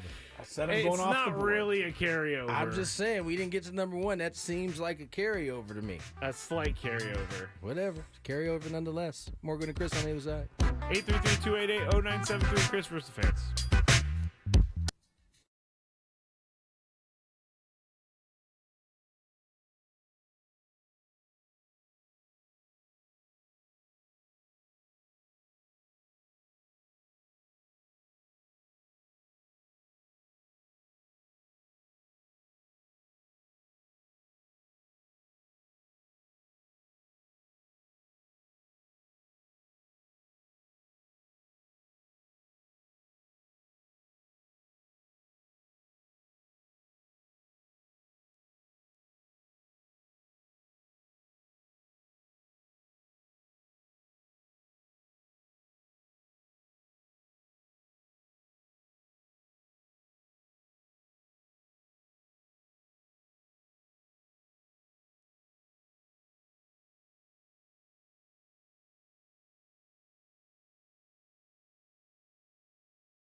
Into the 4 o'clock hour we roll. Tony Gwynn Jr., Chris Ello, Matthew Skraby. Little carryover, and then we'll have some conversation about how this NL MVP vote broke down. Skraby, let's finish it up. All right, this is not the hardest hitting subject in the entire world. I can tell you that. This is partly why I want you to do it, because I know. This is how Skraby's mind works. I saw this Four morning. hard-hitting questions, and then this one right here. Yes, and then the jokester question. Absolutely right about that. And then this one right here. I saw on Brooksgate. I don't know what Brooksgate is, but it's some sort of sports website. But they put together a power ranking of NFL animal teams by who would win in a fight. We talk about this quite often. Such a Skraby number one for sure. I replied to this with many questions. My question was, what does a cardinal do other than just sit there? I don't think a cardinal can beat anyone. But here they go, in order. The number one is the Bears, the grizzly bear, then the Bengals, then the Lions, then the Jaguars, then the Panthers, then the Broncos, then the Rams, the Colts, the Eagles, Falcons, Seahawks, Ravens, Cardinals, and then your Dolphins are at the end of the list. I have a major problem with the Dolphins being 14th. The Dolphins dead last are going to beat up on that Cardinal. There is zero chance the Cardinal has any shot against the Dolphin in the water. But then there's zero shot of the Dolphin having any chance against the Cardinal outside of the water. Anyway, I say all that to say this. This was his number one, y'all. Does a bear beat them all, Chris? Well, first of all, we've already discussed that a Seahawk is not an animal, so they should get that out of the... They listed an osprey as the Seahawk. Okay. All right. Yeah, I'm a little upset. I'm hurt by this dolphin thing. I mean, smarts has to count for something, and dolphins have always been known as one of the more intelligent animals. But yes, I'd take bears over all else, although I think, the lions can make a case. I mean, they are the lion is the king of the jungle. That's what I just said. Oh, so yes, you did. They can make a case, but I think a bear, yeah, I'll go bear here. Yeah, I'm going to say Brooksgate got it right, man. Really? The grizzly bears are, first of all, they're extremely massive. intelligent. And they're massive. They're like thousands of pounds. Yes, they can do everything. I think you're in trouble if you are any one of the other animals and the grizzly bear is on his game that day. Locking in on you. I saw The Revenant. Exactly. Tyler says, I think I might take the Bengal tiger over the bear. I mean, tigers are pretty scary, gotta say. The tigers is efficient too because they can stalk. They can climb up trees. Oh, they same can with the jaguar. Yeah, they're some bad But cats. all I'm saying is that the Cardinals deserve to go last. The Cardinals literally just sit in a tree. They're pretty. They're there to look pretty. They just sit in a tree. Like at least an eagle is crazy. Yeah. A falcon's crazy. Osprey, ravens are crazy. But a cardinal. See the Rams. The Rams with their little horns. I think they're just thinking that the Dolphins are. I don't know they're that thinking the the Dolphins are wild sweethearts. Well, the dolphin I is don't the get only the dolphin one. thing. The dolphin is the only one that is the water animal. Everyone else are all land animals. So. So the dolphins. Well, so that's where the fight you have to get. You have to get the fight in the water. Then the Dolphins are. That is the in quote good of the shape. episode. You have to get the fight in the water. All right. For those folks texting me right now. I just saw they mentioned the Patriot. Well, it's not an animal. It's only animals that we're ranking right now. I would think the Vikings would win over anyone because the Vikings are very, very tough. Yeah, they're very tough. They didn't play by the same rules. They did not. The Raiders, I mean, they could. The Buccaneers, that would be a good fight. The Vikings against a Buccaneer against a Raider, that would be amazing. I just go back to my original statement to start this segment. The 4 hard-hitting ones and then this one right here. Dan says, well, the Cardinal would be on the cover of GQ. Has to count for something. Yeah, that's right. I got to tell you, Skraby, if you want to... I've been thinking this through while you guys have been talking, and you talked about how tough the Vikings would be, how tough the Buccaneers. There's no way either of them would hold a candle to the Giants. No, because you can take Come down on, a giant. there could be some gigantic David took giant. down Goliath. Thank you, Tony. A giant can't be taken down. Yeah, like the Browns could have those little elves run around the Giant and like get his feet together.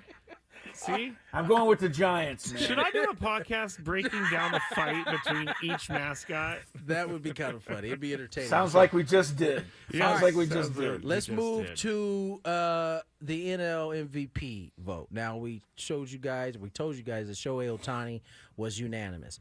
Lindor did not get a first-place vote. He did not get all of the second-place votes. Ketel Marte got a couple. Who was the other? Ozuna was the other one. And Marcell Ozuna and Chris Sale also got one. I think the most noteworthy thing on here. Dylan Cease also got a 10th place vote. Dylan Cease got a 10th place vote. I think he finished, last in the yes, Luis Arias MVP? got an 8th place vote and a 10th place vote. So I will say... Oh, Manny Machado, I missed this one. Yeah, I'm Manny sorry. Machado's on there too. 5th, 6th, 9th, and 10th place. But I think the probably the best part about this vote in this list is that Jackson Merrill finished what? 9th? He finished 9th overall. 9th overall and had far more votes than Paul Skeens. 57 points for Jackson Merrill. He got 2 5th-place votes, 3 6th-place votes, 1 7th, 4 8th, 5 9th, 4 10th. I can already hear it now, Scrape. Paul Skeens, 1 vote. I can already hear it now, Chris. Well, if Jackson Merrill had more MVP votes, how isn't he the Rookie of the Year? Get out of my head, Tony. Get out of my head. Is it you that I keep hearing that from? Yes, I don't even think that I have to say a word, Tony. I mean, this result speaks for itself. It does. Thank you. Right? Now, different voters. 57-1. That's more lopsided than the actual Rookie of the Year vote was. Paul Skeens gets 3 points for an 8th place vote, apparently. 57-3. That's more lopsided than the stupid. Maybe the Rookie of the Year, they do give it to like new writers and try them out to see if they can vote right. Tell me the breakdown for Merrill. What he got? I just did. Give it to me again. Okay. 2 5th, 3 6th, 1 7th, 4 8th, 5 9th place votes, 4 10th place votes. Next Padre down the list, Jerickson Profar, 23 points. Oh, Jerickson. Jerickson got a vote. 4th was the highest. And was 4th the highest of the Padre votes? It looks to be. Okay. Looks to be. Yeah. The fact of the matter is 5 of the 15 voters, so what is there? Sorry, 5 of the 30 voters thought that Jackson Merrill was at least the 5th or 6th best player in the league. In the National League, yeah. Not the Rookie of the League, though. Not good enough to be not even be close to Rookie of the Year. This is the dumbest thing I've ever heard. Wasn't even in the running for Rookie of the Year, hardly. This just proves to me that it was a popularity contest. Well, as we said, storylines, all kinds of things play into these votes. Unfortunately, or this one, it really didn't matter. Shohei's the winner of the actual MVP, but yeah, you got 420. Yeah, we don't. There he goes with that again. But nonetheless, it's nice to see that despite him not winning Rookie of the Year, there are at least 57 points worth. People are paying attention. They're paying attention to the young Jackson Merrill. He certainly has built himself a nice platform next year if he wants to decide to one up himself this year. Yeah, he needs to win MVP to one up himself. It's really the only thing left at this point. Nonetheless, Shohei Ohtani, the winner in the NL, and Aaron Judge, the winner in the AL, both of which had their significant others right by their side as they. I don't have time to break it down. as they were able to accept the award. Lakers in action tonight. We got to do. Yeah. Oh, sorry. Well, do we have time? No. Do we have time? Everybody's online right now. All right, let's go. We're going to play Chris versus the fans. If you had one shot, one opportunity to take down the human almanac himself, howdy do. Now is your time. Listen to me, this guy is dangerous. Now is your opportunity to win a prize. Well, I hope you know what you're in for. Chris versus the fans starts now on 97.3 The Fan. All right, you have to make it through 3 questions. Here are the rules. Each question will get more difficult. If you get the question right, you move on. If you get the question wrong and Chris gets it right, you're eliminated. But if Chris gets it wrong, then you move on to the next question or you win. If you're a first-time player, let us know before you get into it. You'll get that first question for free. Chris vs. the Fans is presented by SD Fat Loss. Lose 20 to 30 pounds in just 60 days. Visit sdfatloss.com to schedule your free consultation. And we are playing for a qualification for a chance to win a grand prize. 2-night stay at Westgate, Las Vegas. 2 tickets to Soul of Motown. $150 food and beverage credit. And the Soul of Motown is a high-energy concert-style musical tribute celebrating Motown legends. Tickets at westgateresorts.com on that one. First contestant.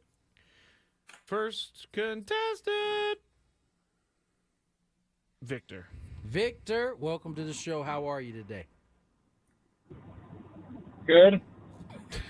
Good. Let's see to hear that. Good, not bad. First time player. First time player.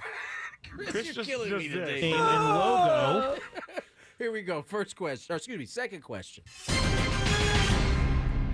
Which team made the biggest playoff comeback in NFL history by defeating the Houston Oilers in 1993? 1993. Let's see. That would be 93. That's got to be, I would say, Broncos.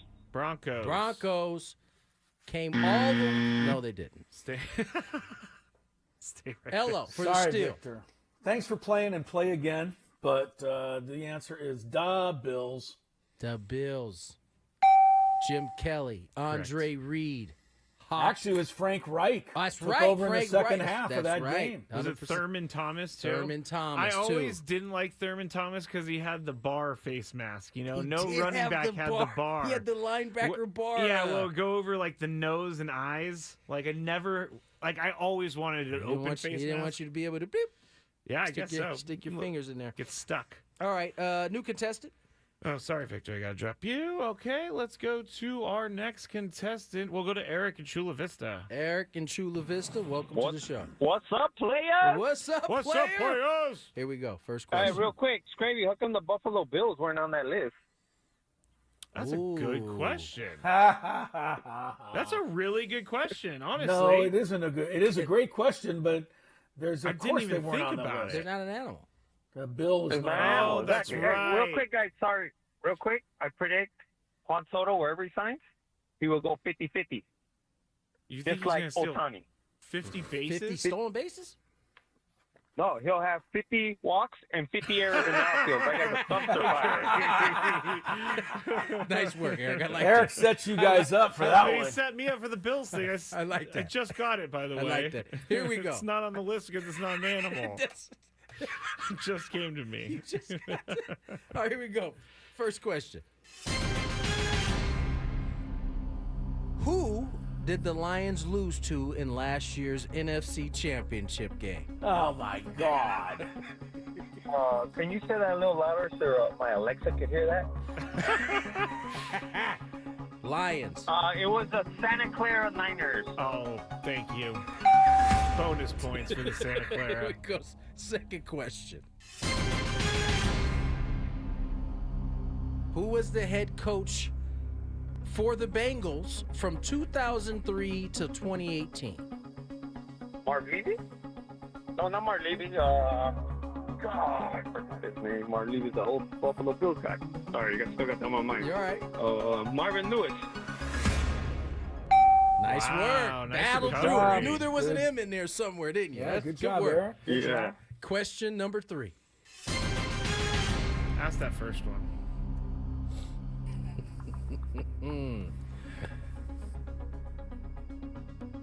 No, I like the third one better. Okay. I thought you were checking Skraby's facts. Okay. Who was the coach of the New York Jets before Robert Saleh? Oh man. Ooh. You might stump me, Tony. Jeez, I don't remember. Why can't you ask me who the quarterback was of the Jets? All right, you're going to have to go with no answer. Hopefully Chris doesn't know. for the steal. I don't know.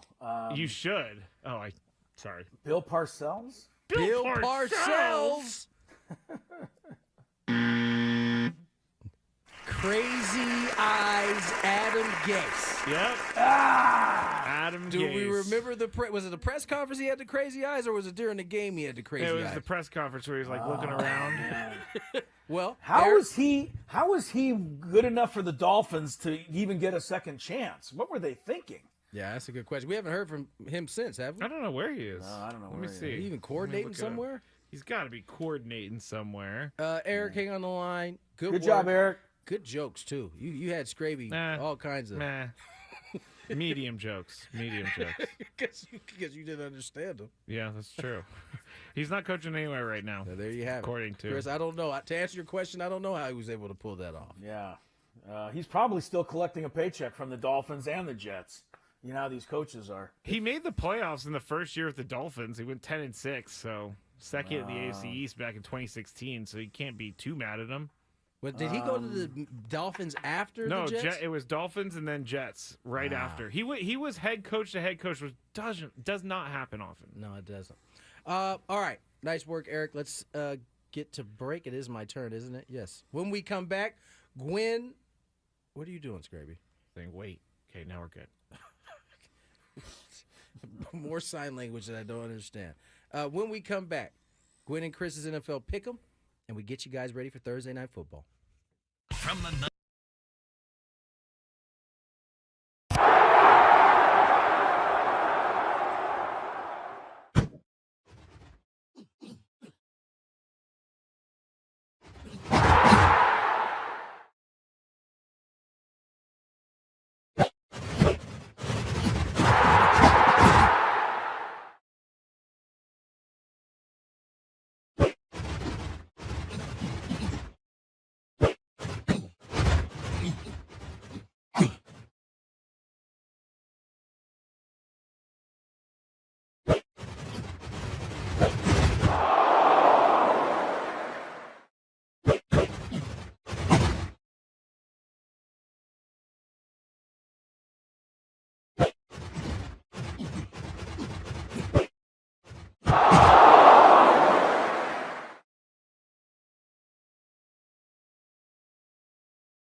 Just enough time for our weekly pick'em, which is continued to be dominated by Tony.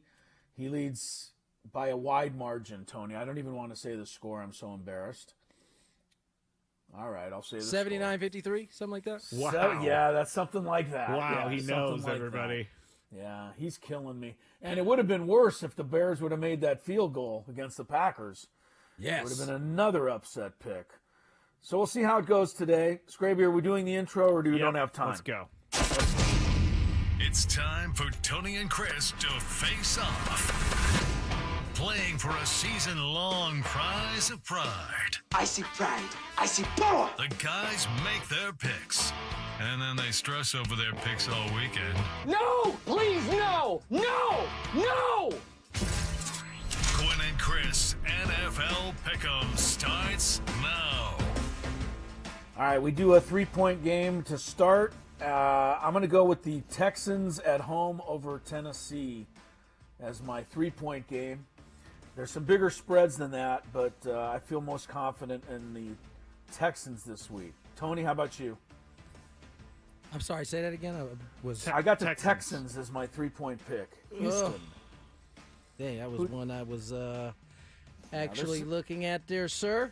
There's some other good ones, though. There is. Yeah, give me KC on the road. Hard to believe KC would lose to Carolina on the road. And after watching Dallas Monday night, I got to take Washington over Dallas as my 2-point pick. Your 2-point pick, Tony Gwynn Jr. Can I go back to the well a second time after they came up big? They are Super Bowl contenders now all of a sudden. So, you know what? Give me the 14th ranked animal on that list, the Dolphins. My number Dolphins 2 home pick. to the Patriots. By the way, that list was assuming that the animals were battling on land. That makes sense. Yes. Now, yes. Should have added that. Aha. All right. I'm going to, wow, there's a few good ones, but basically every team favored this week is on the road. So I'm going to take the Lions. I just think they're the best team at Indianapolis for 1 point. Tony? He's staring into his choices right now. Give me Tampa on the road. Tampa Bay. You don't believe in old Johnny DeVito or whatever? Tommy DeVito. Johnny DeVito. I mean, that shows you why he is trying to focus on his football career. All right, my upset pick will be the Raiders. Dang it! Sorry, Tony. Raiders! At home, it would be worth 6 points against Denver. I think Denver's due for a letdown game. Tony, your upset pick this week, which has come true almost every week all season.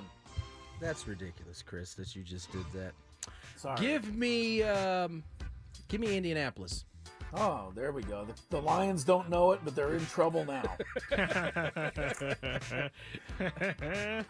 All right, thanks for being with us, everybody. From Bakersfield, I'm signing off. Tony and Skraby from the studios. We're back tomorrow at 2 o'clock. Enjoy NFL football tonight.